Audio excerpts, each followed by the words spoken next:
এক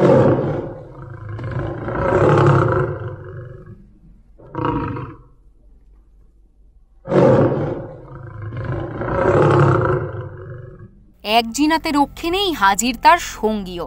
বাঘিনী জিনাতের থাবার ছাপ পুরোপুরি মিলিয়ে যাওয়ার আগেই উপস্থিত আর এক বাঘ। তার আক্রমণে ইতিমধ্যেই মৃত ও জখম 10টি ছাগল।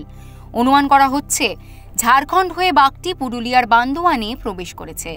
গত 12 দিন ধরে 30 থেকে 40 কিলোমিটারের মধ্যে থাকা বিভিন্ন জঙ্গল ঘুরে বেড়ায় বাঘটি।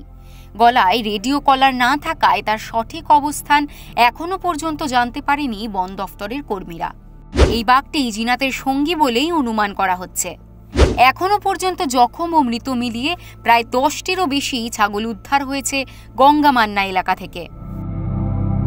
বাঘের আতঙ্কে ঘুম উড়েছে এলাকাবাসীর। বাঘের খোঁজ চালাচ্ছে বন দফতর। বন দফতরের পক্ষ থেকে বান্দোয়ানের বিভিন্ন জঙ্গলে 20টিরও বেশি ট্র্যাক ক্যামেরা বসানো হয়েছে।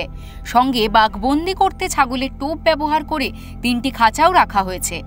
পুরুলিয়া থেকে প্রদীপ মাহাতো রিপোর্ট, ওঙ্কার বাংলা।